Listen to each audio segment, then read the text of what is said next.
Hi, everybody. Thank you for joining us. The CFL is on the short strokes. I'm Candid Frank Stanisci of CFL Talk. Welcome and thank you for being here, for watching the Spanglish World Network on Zingo TV channel 250. Please remember to download the Zingo TV app at the respective app stores for iOS and Android devices.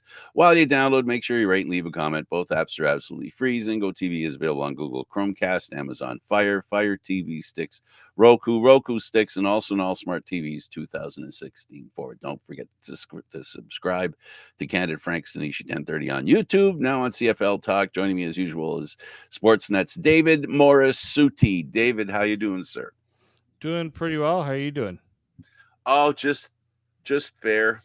I was gonna say you're dealing with a little bit of a cold. You're the change of weather. Yeah, cold and flu, and it isn't COVID. I tested myself, so it isn't COVID. Not that it really matters, because if this is how COVID feels right now, it feels just as bad as the cold and flu has felt over the years. So, and I haven't had my flu shot yet, which I should be thinking about, I guess. Yes, definitely. I'm into that, I believe it's okay. I did without it, and then I tried it, and it's been very helpful in making me feel better every winter, which I think is really important. And it's important. How about you? Doing well. Just got a lot on the brain thinking about Grey Cup coming up. It's NHL season starting up. It's October. November are just nutty.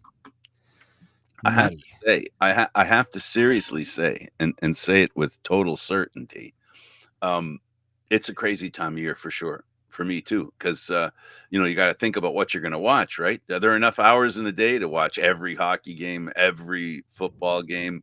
We talk about football here in the Canadian Football League, and I watched a full Buffalo game front to back. But we're not here to talk about that. But in the sense that it just, I got on a real, because I'm sick, I'm sitting under a blanket, got nothing to do, and I'm going, okay, football, okay, football, okay, more football, okay, football, okay, football. Oh wait, a hockey game. Anyway, so yeah, so it's been it was a great weekend for me watching football. Not being well was kept me under the blankets and watching football. So that was the silver lining in the whole thing. And this was a very interesting week in the Canadian Football League, because we begin those eliminations, those games that basically peel off teams who haven't played well enough to compete for a playoff spot. And we saw that this week, and we saw some consequential games that made an impact on whether a team makes the playoffs or not. And there weren't many games this week. I see here there were only 3. It seemed like there was more than 3. No, they're now it's only only 3. now there's only 3. So there were. Yeah, that's why I had time to watch the Buffalo Bills game. But anyway, I guess we could start with, if you don't mind, Winnipeg and Hamilton. This was a game where Winnipeg was going for their 8th straight win. Guess what? They did it. And David, ever since Brady Oliveira came back, and let's keep that in mind, it's when he wasn't in the lineup that Winnipeg was losing. He got in the lineup, and this is a whole different team with him at running back. Well, what it is you force Winnipeg to be a one-dimensional team when they don't have the running game, right? And so with Oliveira out, they weren't able to really do. Zach Claros was having to do everything, right? The Blue Bombers do not want Zach Claros to be dropping back and throwing it a lot, right? It puts him at risk, to take more hits than he should. It, prone to maybe force throws that he shouldn't be throwing and things like that. And so, especially at the start of the year, there was a lot of concern for Zach Claros, right? I think he went like one. I'm just looking right now, actually. 1, 2, 3, 4, 5. First 5 games of the season, he did not have a touchdown, and he had 4 interceptions. It's not good for a quarterback, right? Actually, sorry, I should say the first 4 games because he didn't play the 5th game because they sat him out for that game. That was the one game he missed. So the first 4 games he played, 0 touchdowns, 4 interceptions. It's not exactly an ideal start. Then then things start to pick up where you got the running game going. Like he's not throwing for a bunch of touchdowns. I made the stupid claim that Winnipeg's offense and maybe Claros weren't going to be good enough to compete this year. Remember when I said that and they went on and they put 55 points on Edmonton? Literally a few days later, we hadn't had a show since then. Yeah, Aren't you grateful? I think Zach Claros is going to be okay. Like the last 2 games, okay, he's thrown for 633 yards between the 2 games. Funny enough, the first game but they scored 55 points and he had over 400 yards, which again, when was the last time a QB in the CFL had over 400 yards in a game? He only made 26 pass attempts. You would think a guy threw for 400 yards, 30s, maybe closer to the 40 passing. Nope. It was the most efficient butt whooping I'd ever seen. 16.6 yards per attempt in that game. Doesn't speak well to the DBs and defense of the other team, though, does it? So now we bring it to the game against Hamilton. So why is that important? Well, he only had 19 pass attempts. He That's still right. threw for 200 yards, so 10.6 average per attempt, which is pretty good for a CFL quarterback. It's not bad. He had the touchdown, but then Brady Oliver, as you said, 24 carries for 147 yards and a touchdown. 24 carries. That's more carries than passes. They gave the ball to Brady Oliver. He was the quarterback in this game, is what we were trying to say. Well, the fact is, if you can't stop the run, your linebackers have to pull up. They have to come up closer to the line of scrimmage. If that's the case, that means the quarterback has a pass, into the second level, and doesn't need as much time to wait to make that pass because the linebackers are playing a little forward to stop the running game. So we always talk about. I always believe and think about the team aspect of the Canadian Football League. It's very team oriented, and the quarterback makes the plays and he looks like the hero or the GOAT on any given day. But when you have an offense that the running game is running 147 yards, which one player had 147 yards. One running, the running game, just one player running. Just you're right. They had two. They had 199, but pretty much 200 yards on the ground. Yeah. Well, still, I'll say this is that quite positively, you can't predict what the team's going to do that you're defending, and that inability to predict, right, what they're going to do, right, even if a team doesn't have a passing game and then they have to run, it's to me, as far as I'm concerned, that passing game that Zach Claros can execute with less passes. He's getting, I hate saying this, especially sitting in the seat I'm sitting in, but getting older, the endurance of a player isn't as strong as when they're in their peak, years. And Claros now is on the downside of his career. And that's I don't mean that as a slight in any way, but the fact is the quarterback has to be a little different. We saw it here in Toronto when Ricky Ray came to Toronto. Right? They didn't let him hang on the ball long. He threw it quickly, get it out of, the only way to get him to not get hit is to get rid of the ball quickly. And so when a player gets older, physically, they're getting older. They're more prone to injury, as I think you alluded to. And also it's the freshness that a quarterback has, that if he's not running around the whole game, he has a little more freshness to him. And that's why the key here is Brady Oliveira. And they were talking about it on the broadcast of him probably being, in their eyes, it seemed, this guy's MOP material. Oh yeah, I you know what? Like a lot of people have been having, trying to figure out how we're gonna vote for MOP this year, right? Who is worthy of MOP? Right now, most outstanding Canadian.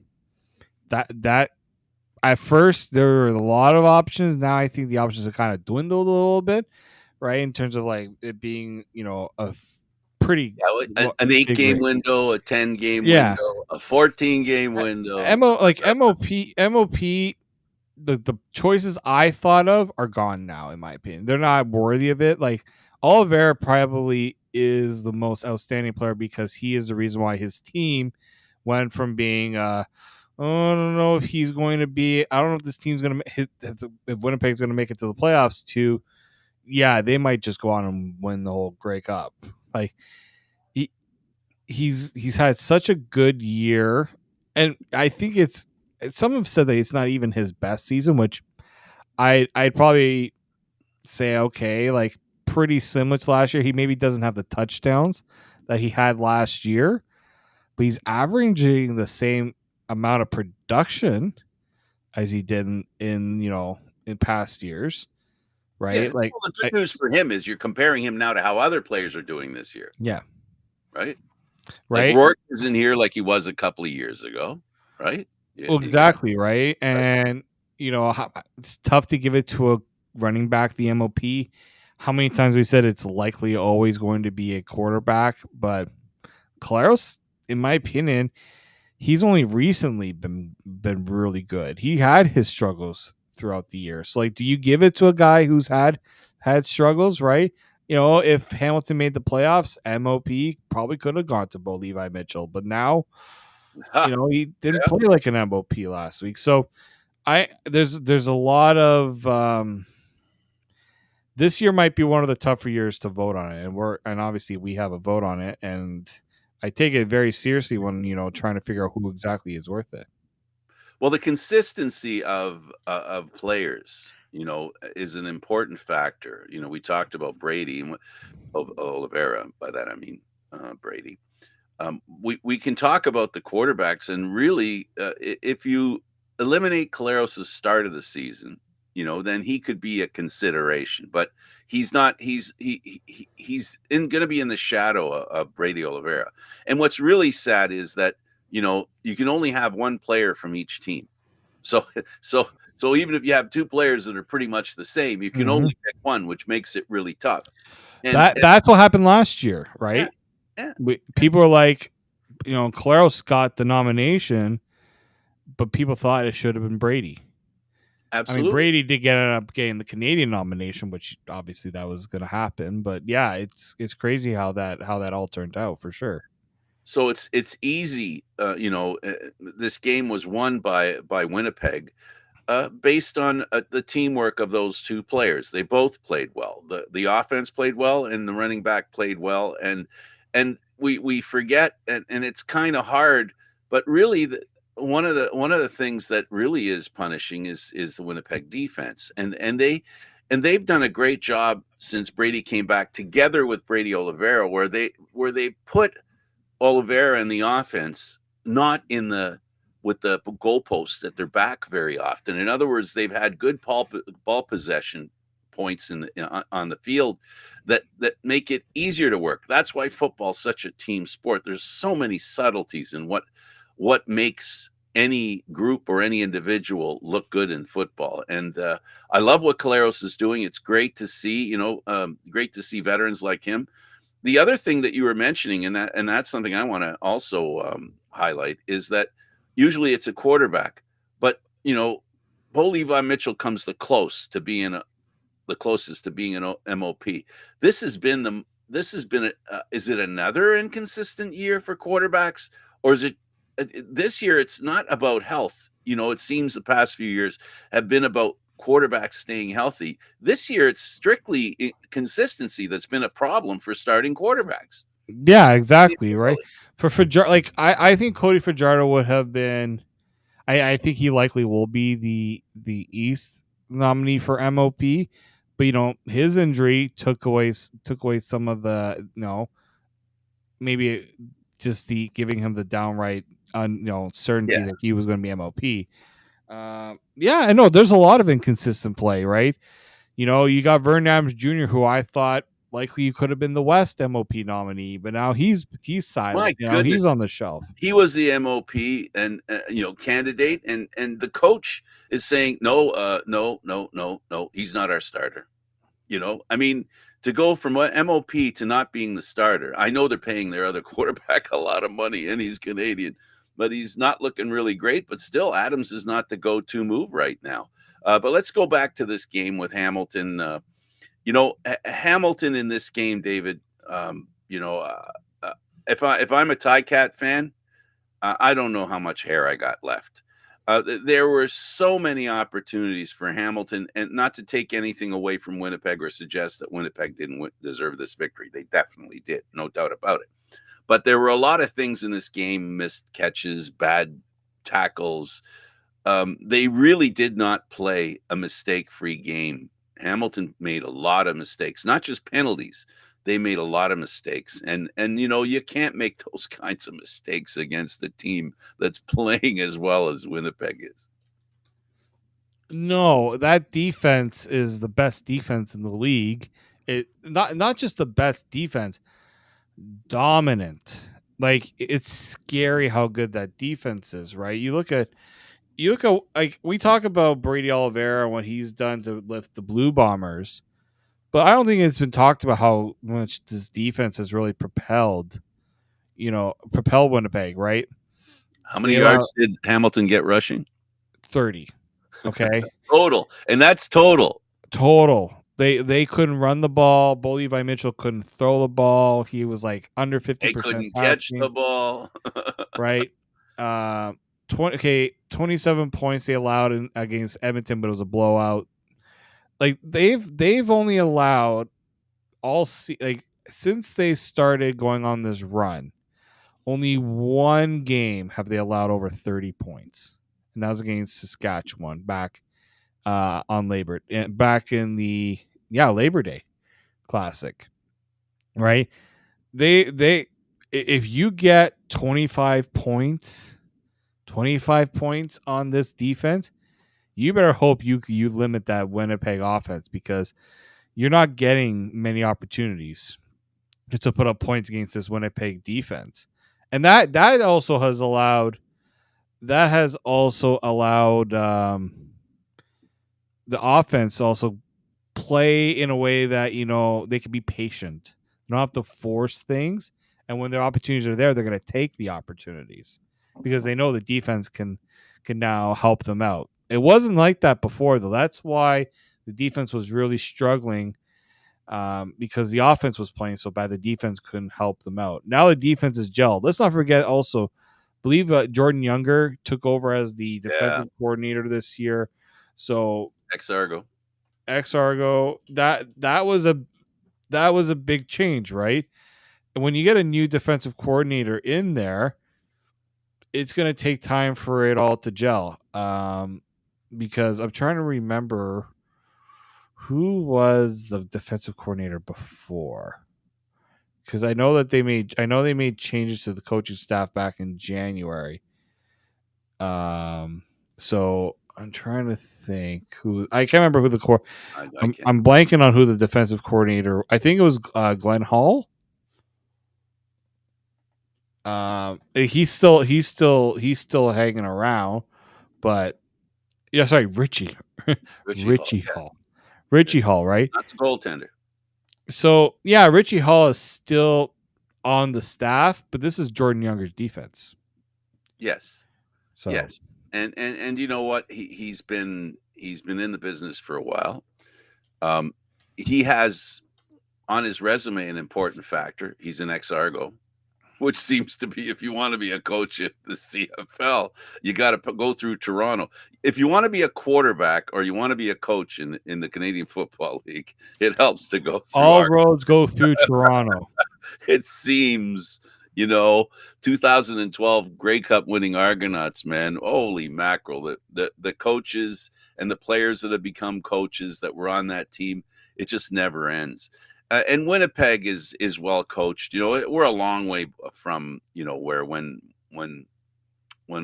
O'Shea started.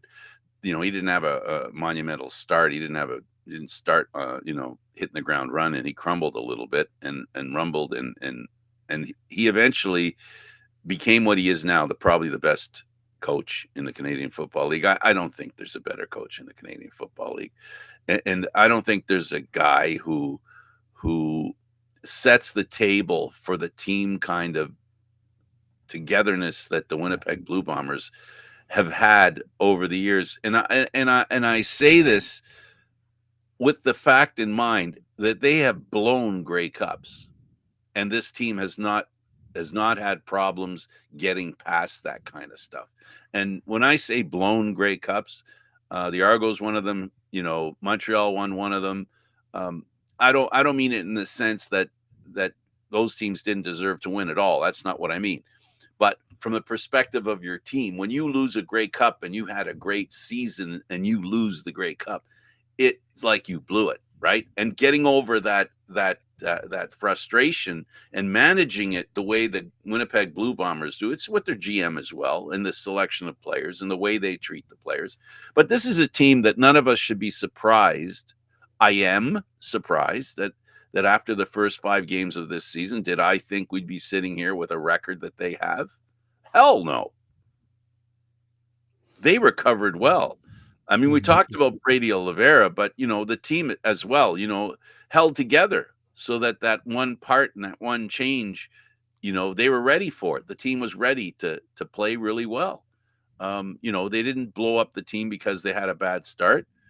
They knew that, and like I said, their identification of players, systems, and maintaining a level head, that team does it better than any team that in the past 5-6 years, more than any team I've seen in the Canadian Football League. Yeah, I think that's their biggest strength, really, is their level-headedness and their ability to separate work and accomplishments. Work never changes. The accomplishments will, but the work never changes for them. No, it doesn't. And I do think that when you look at Winnipeg specifically, it's a culture that they built, right? Doesn't matter who's there, doesn't matter, what the situation is. They rely on what's worked for them. And people say, "Oh, well, another year Winnipeg could go. It's likely going to go to the Grey Cup." That's because they've established something, right? And it takes time for it to happen for sure. But once it's there, like I think of like Calgary, right? Calgary in their years, they showed you how to hang on and why things have not gone right in Calgary, because that culture needs to be reworked. So I'm curious to see how. I'm curious to see if any team will really give Winnipeg a run for its money, and we might see the first one this week with Toronto going up against Winnipeg and still having something to play for. So, and Winnipeg still has a little bit to play for too, and they have a little bit of vengeance on their mind because one of those early losses, one of the few losses they've had, one of the early ones was, of course, against the Argos. Yeah, that is true. So that they'll have that motivation as well, and they'll be playing at home. And the Argos have, if we can talk about that, since we're talking about Winnipeg, we won't forget to talk about the other 2 games, folks. The Argos have some proving to do, and as a segue, they're going to be playing against a team that's playing really well. This is going to be interesting because the Argos have been a little, they've been fluctuating a little bit the past couple of weeks, right? They've had very interesting victories, and then you go and you see BC play the way they did, and you go, well, maybe that wasn't as good a victory as we thought. This is going to be the kind of victory that says to the team, we want them to know we're going to the playoffs. This is a perfect game for them to play really well against Winnipeg, to show that they really want to make the playoffs, because a victory against them puts basically one of the final nails in the coffin to Hamilton's opportunity to make the playoffs. So this game is very important to Toronto. And once again, it may not be life and death for Winnipeg as it wasn't with Hamilton.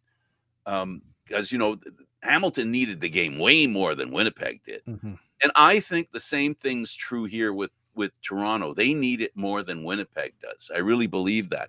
And this is part of the strength, I think, and the mental preparation and the ability of Winnipeg to be level-headed, that they can focus on it's about this one game and we're going to win it. The Argos have said for years now, since Dinwiddie came in, we want to go 1-0. And Winnipeg's probably one of the best teams to go 1-0 in the past few years. Mm-hmm. Yeah, no, it's going to be interesting just how like the competitiveness of this game is going to be like for Toronto. Like you want to there's also like the set the tone, right, going up against the top team in the league. They did that against Montreal. Yep. During 2 weeks ago. Absolutely. And now they're going to look to do the same against Winnipeg, right? Winnipeg has now got a target. Winnipeg always has a target on their back, but in Toronto, they want to get home field. So absolutely, that's what this means. They understand that they don't have much of an margin for error between now and the end of the year. Well, losing this game will probably, if Ottawa wakes up and plays a little better than they have the past couple of weeks, Ottawa could put the distance necessary between them and Toronto for that home field East final. Exactly. Yeah, that's something that could very well happen. I think this game's going to be fun to watch, mainly because Winnipeg's not going to let up. They still want to win the division, right? Because they haven't won the division yet. That game didn't get them the division. It just guaranteed them a home playoff game. So winning the division, still they've got a game that they've got a reason to play this game. Maybe not as much as Toronto, but as Toronto is a little bit, maybe we don't make the playoffs, we lose this game. They give Hamilton another chance. No, that's definitely true. So, I mean, there's a lot when you look. Yeah, there's a lot to digest with kind of looking without trying to look too far ahead. But yeah, like the last few weeks, I think have been so great for the CFL in terms of competitiveness, just because all the games have meant something. All right. So Winnipeg wins 31-10. We mentioned they play Toronto this week at home. The next game on Friday was Calgary and BC. And oh my goodness, you mentioned Calgary. You mentioned, their inability to win and that cliche, culture. BC didn't really look that good in this game. I didn't really think BC played that well in this game. But what I did see was their defense and the interceptions they made when they did the game turned around. The first half looked okay for Calgary, and David, their quarterback, Mayer, he really has a target on his back as far as people criticizing his ability to lead this team. I'm just not sure it's him. I'm just not sure. I don't know. I don't know if it's just him. I think there's more to it than just Meyer's quarterbacking skills. Yes and no, right? I think when you look at Mayer, this isn't like a first year, right? When you look at when you look at his struggles and not being able to really, take the reins in a way that I think Calgary expected. I think it's twofold. There hasn't been a lot of consistency with this team. There's been guys in and out of the lineup. There's been, like when you look at Calgary, right? Injuries with their running backs, defense have had there's been a lot of things. It's not just quarterback play that's been their downfall, but it certainly hasn't helped their case at all either, in my opinion. You're raising the fact that leadership is an important component that happens, from that emanates from that position. And they did bring in Matthew Schultz. They would have brought him in sooner if he hadn't have been injured. I've always liked him. I liked him back in Montreal. I liked him in Hamilton, and I like him in Calgary. I think he could give Jake Meyer a run for his money as starting quarterback. And now that they lost this game to BC 32-15, there's no excuse not to run that that quarterback out. That's the other thing. This game, they brought him in late. He looked pretty good. That's not fair because, fans like to call it garbage time when a quarterback comes in because a team's losing, then he looks good, right? But part of the look good is the other team's just thinking about not losing, not making him look bad. Well, yeah, I mean Not that's letting the other team in the door. right. We've always kind of been a fan of Schultz, especially during his time with Hamilton. We felt that maybe he was gonna get an opportunity there. I think if you're Calgary, I think you've seen what you. I think what you need to do, take Jake Mayer out of the equation right now, see what Matthew Schultz can do, and see if it's really a quarterbacking issue. Right? I think that's going to be their what they might have to do. Right? Is okay. Let's see. Do we have to explore getting a quarterback in the offseason? Right? Is that the What's problem? the first question that you ask when you're out of the playoffs during the season? Well, let's take a look at what else have we got. That's a natural move from when you're not making. It's just such a natural move to give him a chance. It's predictable, really. It really is, and again, this is the first. I don't know if you saw the stat. This is the first time since 1945 that no team from Alberta will make the CFL playoffs. Now, some people will be going, "Wow, that's like it's incredible to think that," but let's not forget, most of the teams in the CFL make the playoffs. Like we're not talking about only two in the West don't make the playoffs, and for a few years it was only one. Right, with the Well, crossovers. Winnipeg moved. Yeah, well, when Winnipeg moved over to the East. Right. Yeah, we also forgot Yeah. about when they added another team. So, like to me, Calgary especially, they don't want to be in this position. No. They're not used to it, and when the fan base isn't used to it, and when they feel that answers aren't going to be easily found, it turns them away. And Edmonton passing them is not a good thing. No, it is There's not. a very deep competitive edge between those two cities for multiple reasons, mostly because they're both in Alberta. No, I agree with that. You can't let your rival pass you. That's would be like if that's like when with Toronto being in the position that they're in, right? And what Hamilton fans think of that. Yeah, and that's deeper than provincial. Exactly. That's QEW. Yeah. So it'd be like if there was a team in Quebec. Yeah. And Montreal was surpassed by them. And by Quebec, you mean Quebec City. Yeah, I mean that's where they had been talking about a team potentially. Yeah, the Calgary Stampeders and the BC Lions. Both those teams have been disappointing and disappointing for the fan base because neither of those teams have played to the level that the fans expected going into this season. Can BC, we've talked about Calgary. We know that they need to look at their quarterback. They need to figure out what players are going to come back next year, who wants to play for this team next year. All those questions, they're pretty stenciled, right? They're template stuff, right? The difference is with BC Lions, they've got a real Rubik's Cube here because as hard as they are trusting their young quarterback that they signed to a lot of money, they're also the host of the Grey Cup. And we mention this every week when we talk about BC because they do go hand in glove, right? They go hand in glove. The season that BC's having is important to them because they're the home team. They're the home of the Grey Cup this year. Yeah, exactly.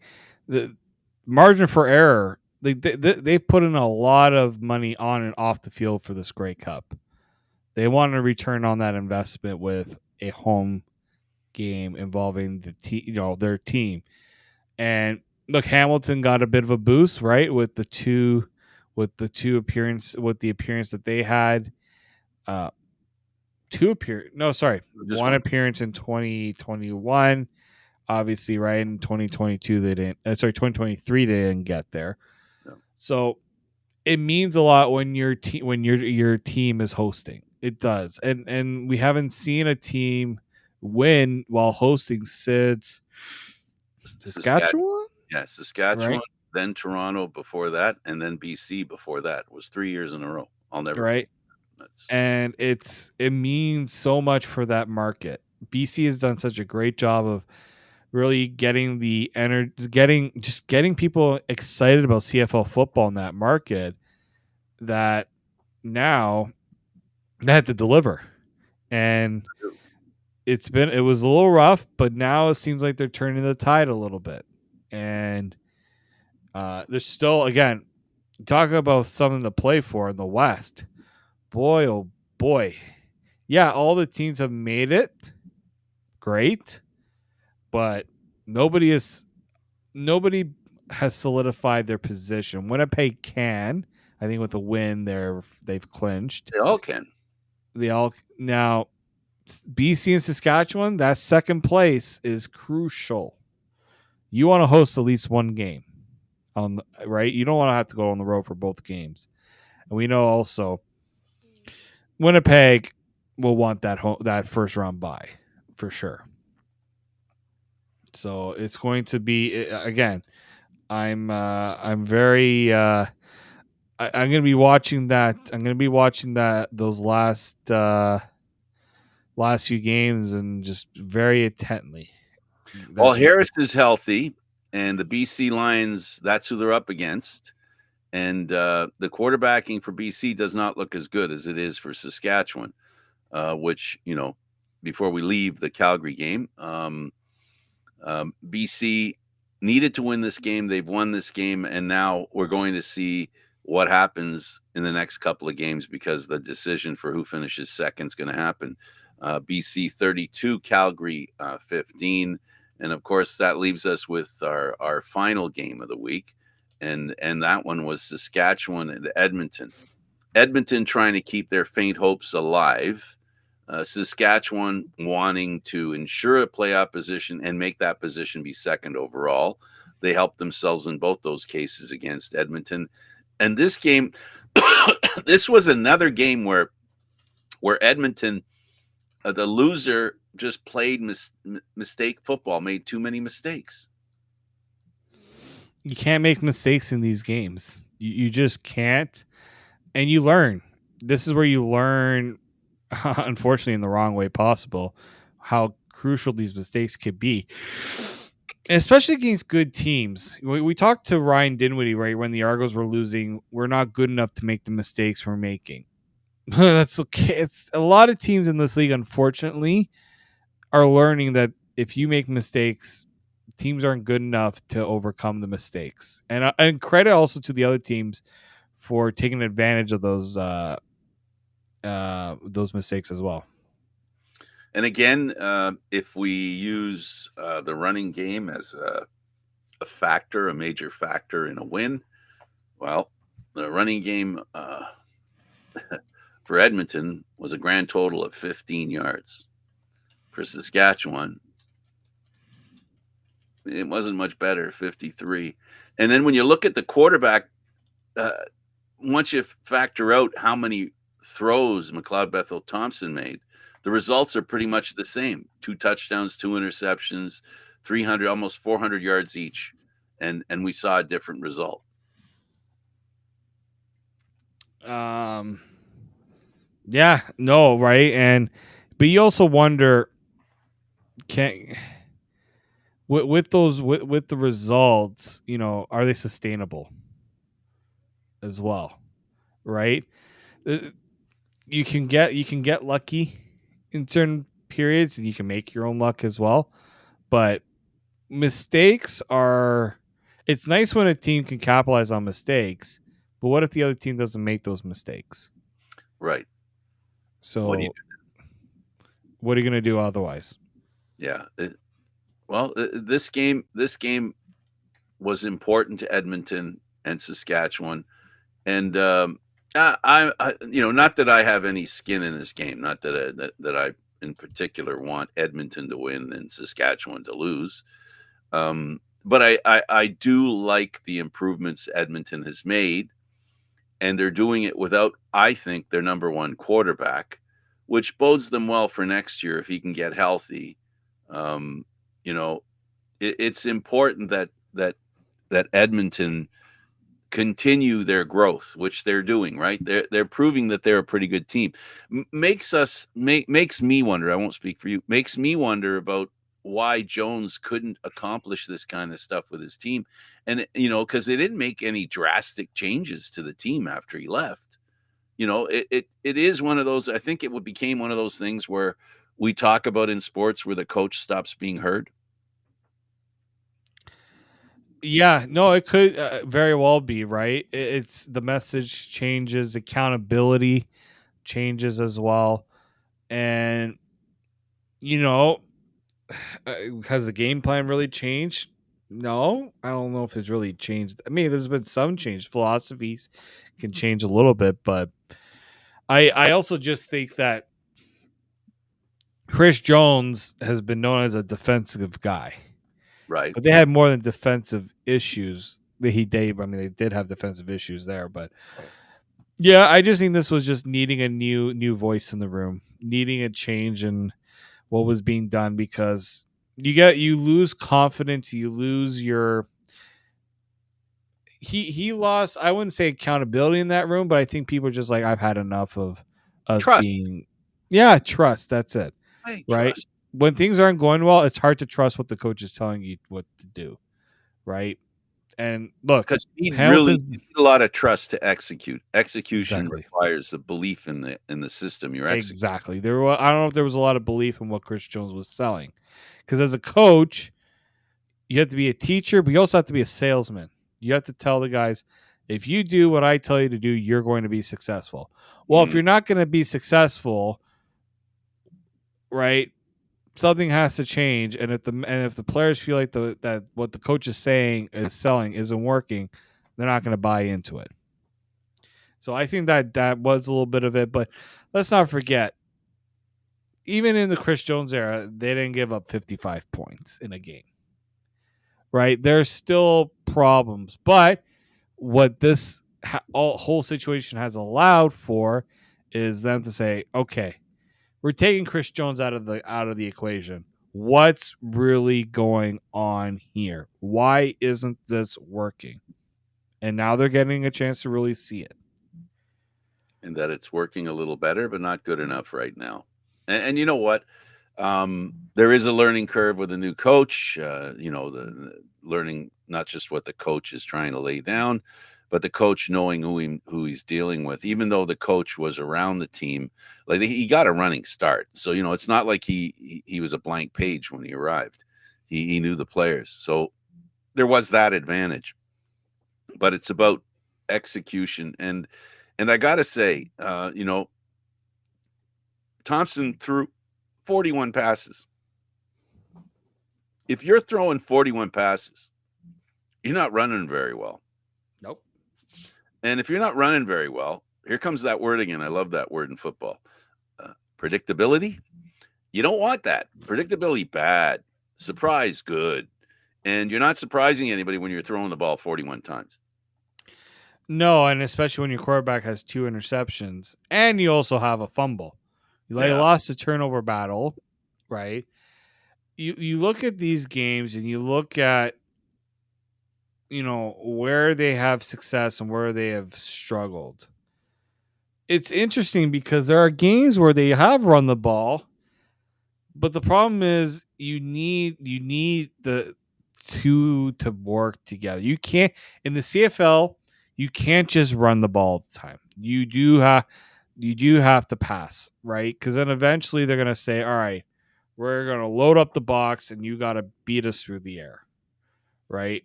And I just don't see how they can't make a success out of Javon Leake.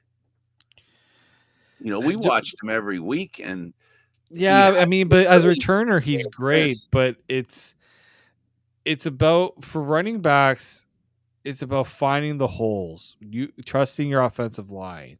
Yeah, he's had weeks where he's done very well. But I look back, and I'm going to bring an NFL term in here, and I hate that I'm doing that, but I think it's notable here. The definition along the bottom of the screen. kidding. I'm just kidding. Aaron Rodgers said, the Jets have had a really bad year with their run game.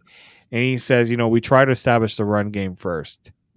Maybe we need to establish the pass so that the run can succeed. Well, I agree with that. You have to establish one or the other to get the other. So I think what teams are doing is, okay, you want to run the ball 20, 25 times.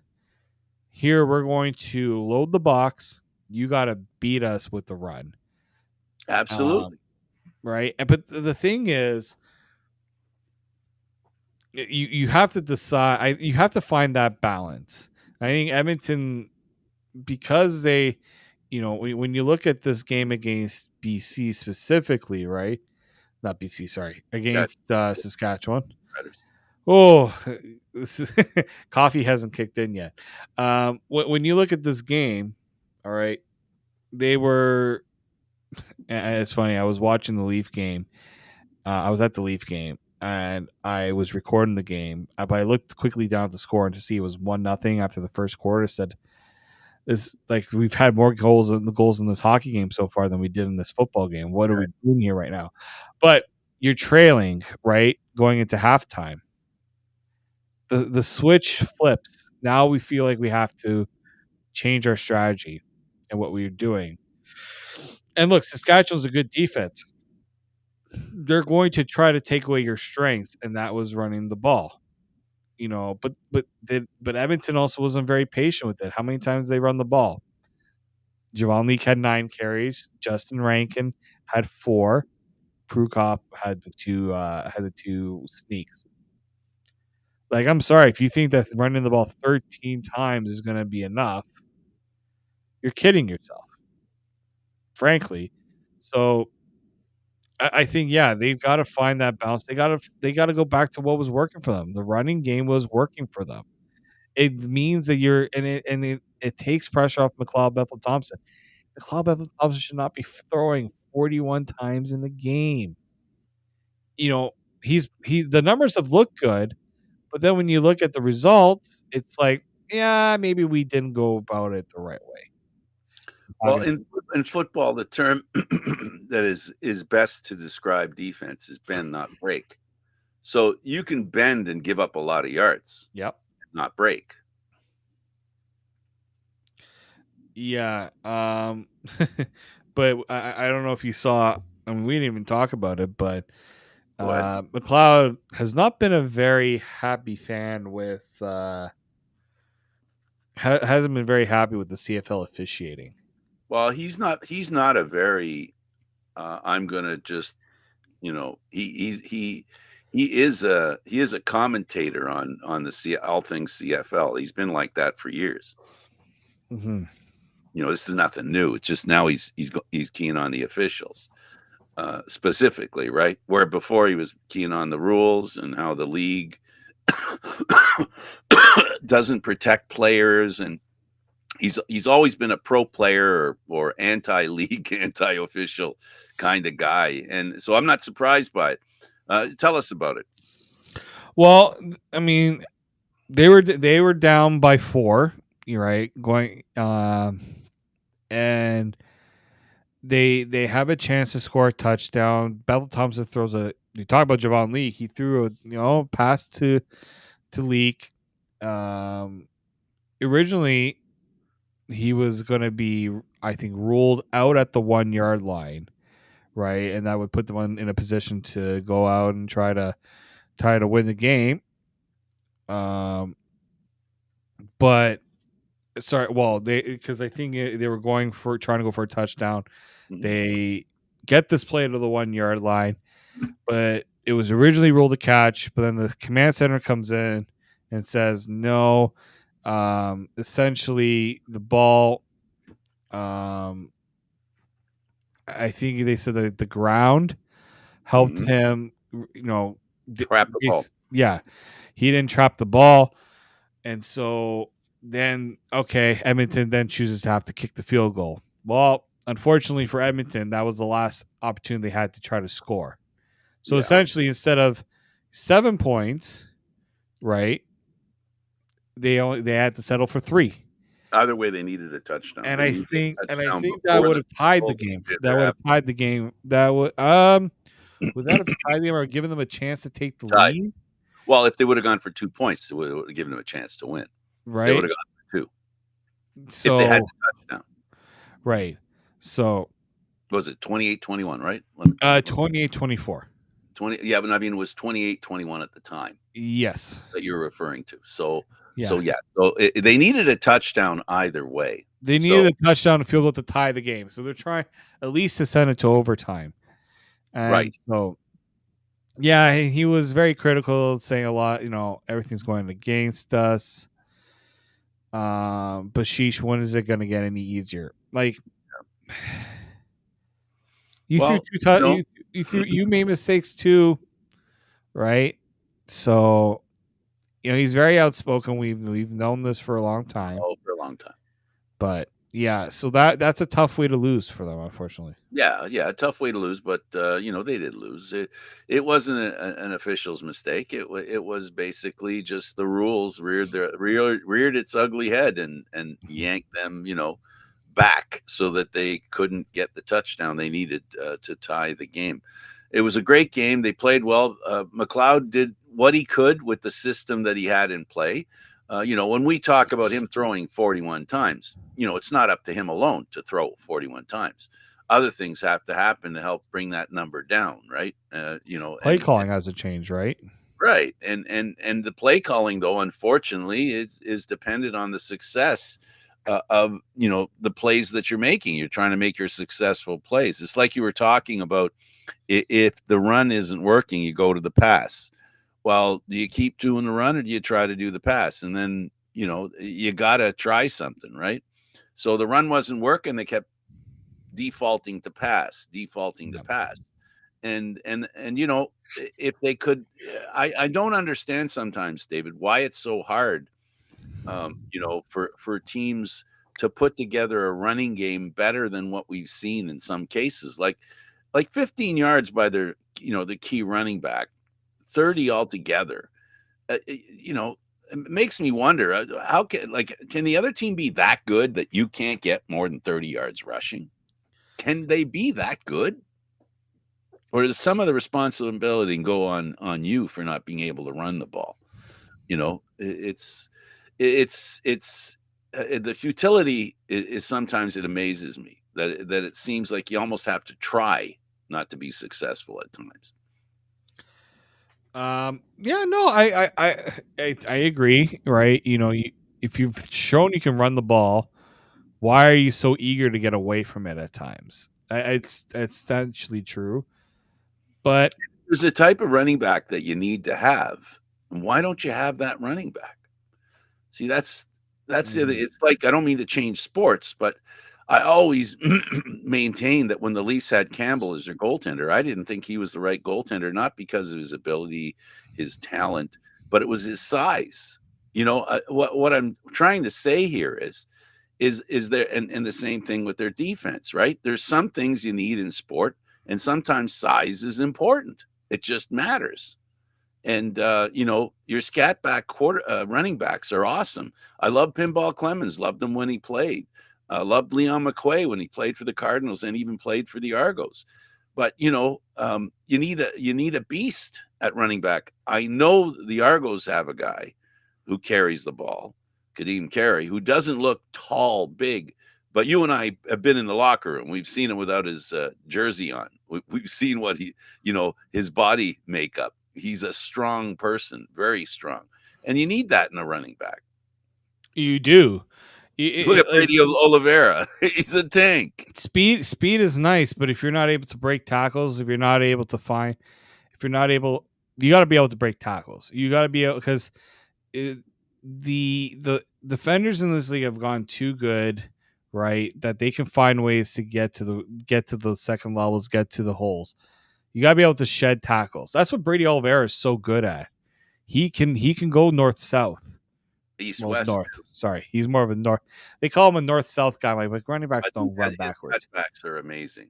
In this past game, they highlighted it in the game, and his cutbacks are really good. The way but you need that blend. I prefer a running back that has the blend of size and speed. Exactly, I'm with you. I like Deonta McMahon. I like the speed he provides, and he's got elusiveness to him. But I also like to see, a running back come out of a pile. Right? Oh, he just got swallowed up. Oh, wait, no, he didn't. He actually broke through for. And that happened against Montreal, right? Where you thought he was getting swallowed up and he got broken up. So yeah, there's a lot of that going on. That's what you need. It's what you need. Last year the Argos had Ouellette. That's what he did until he ran into a couple of health problems that are continuing today. That he was a smash mouth running back. It's a way to go. I have to tell you though, it's easy for me to sit here and say, establish a running game, please. Thank you very much. Ordering one running game, please. Yes. That's easy. Speaking of rushing, it sounds like we need to rush out now. Yeah, let's take our leave. It was so much fun talking about football, and I did enjoy the Bills game. They did lose. Most of my friends, because I live, here in Southern Ontario, are Bills fans, so they weren't very happy losing like that with the clock dying. David, thanks for doing this, buddy. Thank you, Frank. All right, he's David Morassutti. I'm Candid Frank Stanisci. I really appreciate you being here, folks, to watch what we do. We love doing it for you. So we're airing live here on Mondays at 4 p.m. This show can also be heard on the Spanglish World Radio Network for CFL talk, news, entertainment, and other sports programming we offer. Please check out SpanglishWorld.ca. Spanglish World. Watch it, hear it, read it, download it, live it. Thanks for watching, everybody. Check you out next time.